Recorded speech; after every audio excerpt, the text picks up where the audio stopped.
Welcome to the deep dive. We're here to cut through all that noise and get straight to what, really makes a difference. We're all on that quest, right? For success, inner peace, just a better life. But we get so bogged down by quick fixes, surface level stuff that, well, it doesn't usually stick. What if real lasting effectiveness comes from somewhere deeper, from changing how we actually see things? That's a really interesting point. How many of us are trying to build something great, but maybe the foundations are a bit shaky? We chase the external wins without looking at our kind of internal operating system, the thing driving our choices. It makes you wonder, doesn't it? Are we even using the right instruction manual for our own lives? That's a great way to put it. And that's exactly why today we're diving deep into one of those, well, influential guides out there. Stephen Covey's The 7 Habits of Highly Effective People. We're working from a detailed summary of Covey's work today. And the focus, it's not just superficial success, it's about character, mindset shifts, real holistic growth. It's not just about doing more, it's about being more effective. Yeah, our mission here is to give you a shortcut, really, to distill these core ideas that can genuinely transform things, not just work, but your personal life, your relationships, helping you find not just success, but, real satisfaction. We want to help you grasp the big ideas and maybe give you some practical ways to start using them, like right away. Okay, let's unpack this. The very first thing Covey hits us with is this idea of a paradigm shift. Think of it like this, okay? Imagine you have a map. You absolutely believe it's a map of Mumbai. Yeah. But it's actually Kolkata. Now, no matter how hard you try, how fast you drive, how clever your route is, you're never going to get to Mumbai, ever. Why? Because your starting point, your fundamental map, your paradigm is just wrong. All that effort, kind of wasted. And the power in that idea is realizing how often we try to change our actions, maybe our routines, even bits of our personality, without first checking the lens we're looking through, our worldview. Covey says real effectiveness starts right there, correcting that fundamental perspective. If our basic beliefs about ourselves or others or how the world works are off, well, our efforts are going to be off too. So this isn't just about changing habits, it's deeper. It's about changing the very foundation of how we operate. It's probably the toughest step, honestly, but also the most crucial. Right. So if we accept that our worldview is that important, how do we actually start building a more effective life? Okay, so with that idea of shifting perspective in mind, let's dive into the habits themselves. They're kind of a blueprint, really. First up, habit 1. Be proactive. This one's huge. It's basically about taking ownership, full responsibility for your life, your choices. Instead of, blaming circumstances or other people or the weather, it's understanding that you are the one driving the bus. That's a critical difference. Proactive people think, okay, my choices are mine. I own them. They get that they can choose how they respond to anything, no matter what's happening externally. Reactive people, they often feel like puppets, right? Their mood, their actions dictated by outside stuff. Oh, the traffic made me late, or my boss made me so mad. Oh, but the really deep insight here, even when things feel totally out of control, that power to choose your response, that's the one freedom nobody can take away. It's like ultimate psychological leverage. It's more than just a choice, it's self-determination. It sounds so simple, but it changes everything. Like, think about a rainy day. Reactive. Ugh, rain, my day is ruined. Proactive. Okay, it's raining. I'll grab an umbrella and stick to my plans. Or, hey, maybe it's a good excuse for that book I wanted to read. Cool. It's about where you consciously decide to put your energy. Exactly. And that leads right into his idea of the circle of influence. Effective people, they focus their energy on what they can control, their choices, their attitude, their actions. That's their circle of influence. They try not to waste bandwidth on the circle of concern, stuff they can't control, like, politics, other people's behavior, the past.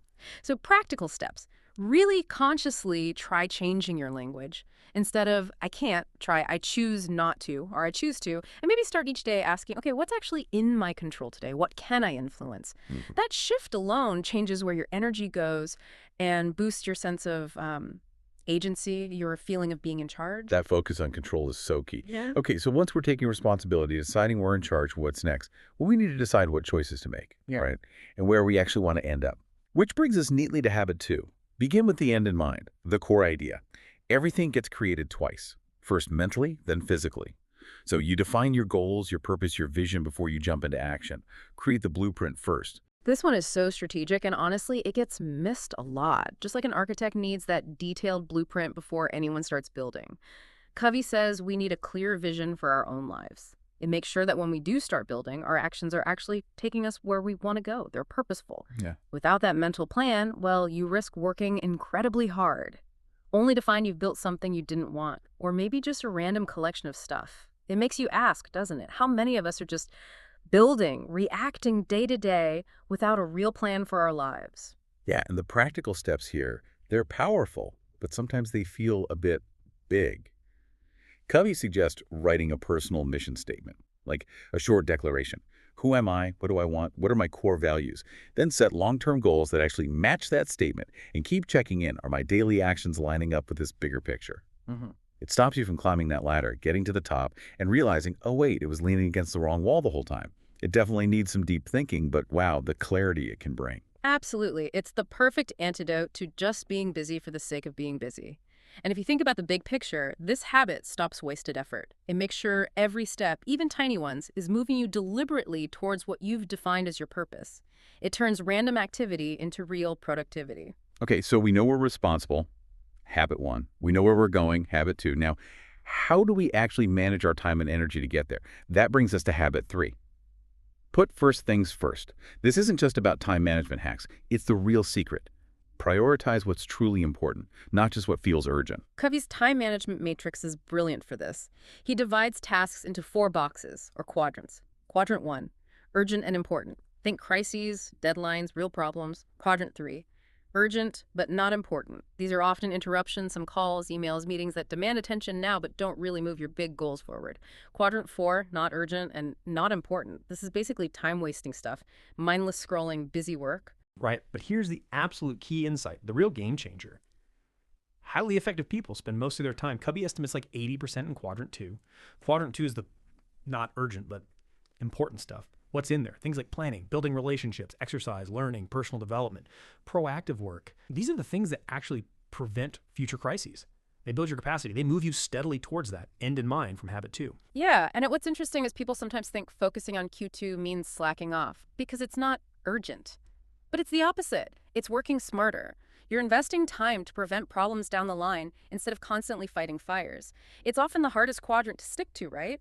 Because it doesn't scream at you like a deadline. But the long-term payoff is massive. And you can see how it connects back. It supports habit 2, begin with the end in mind, and habit 1, be proactive.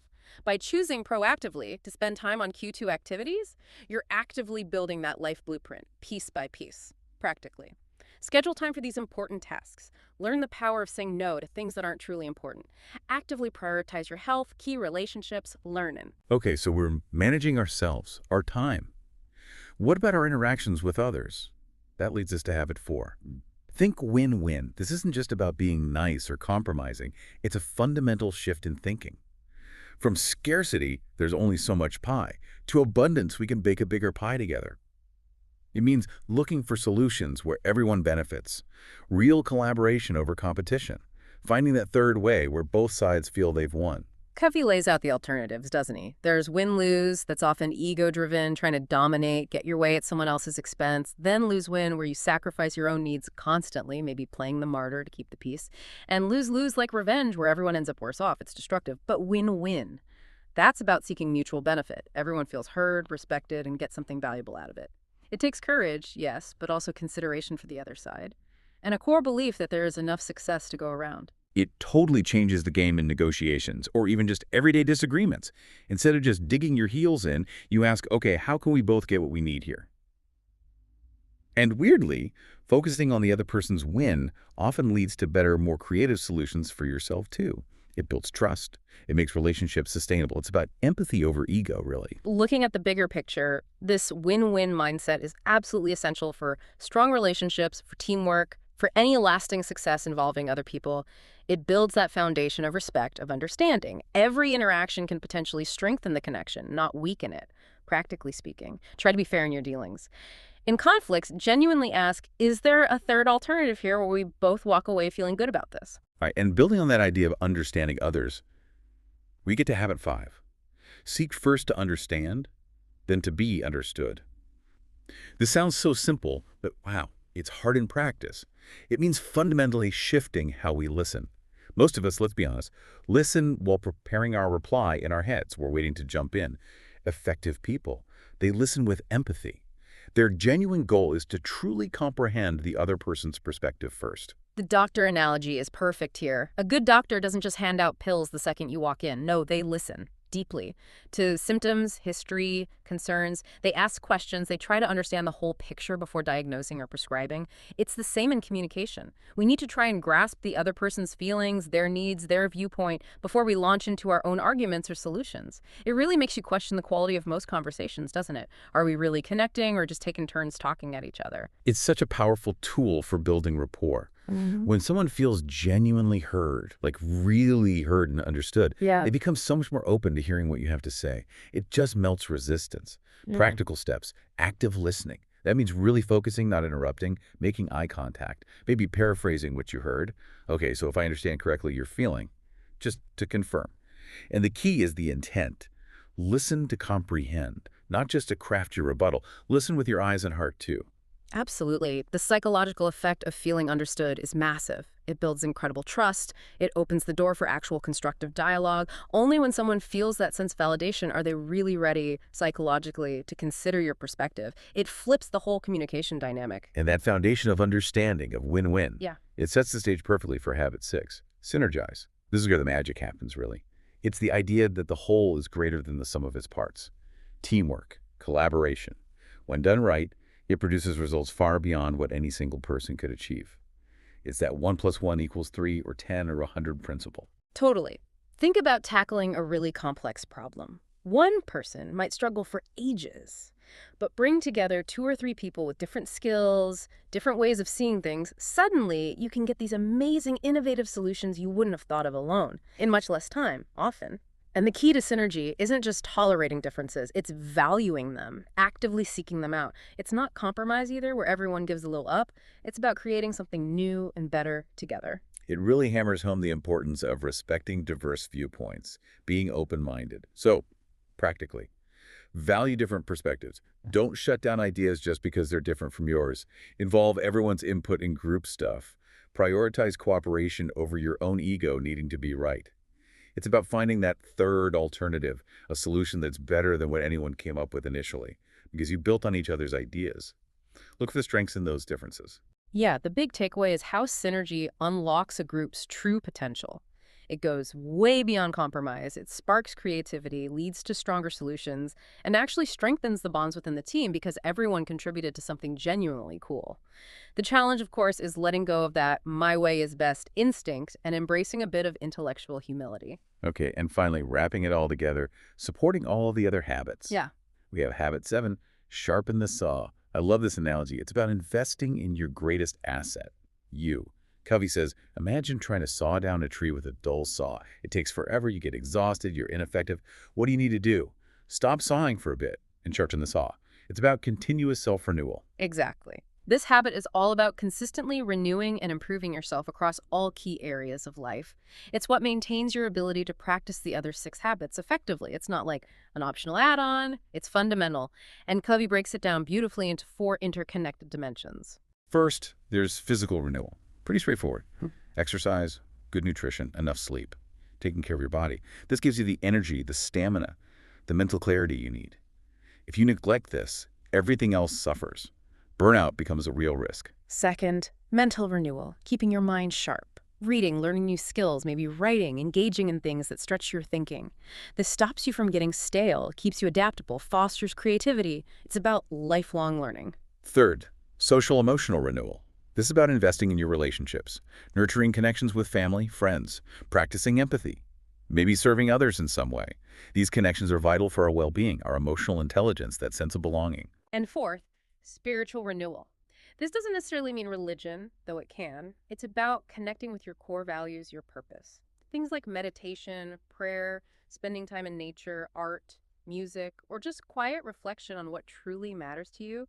It provides that sense of inner peace, direction, resilience.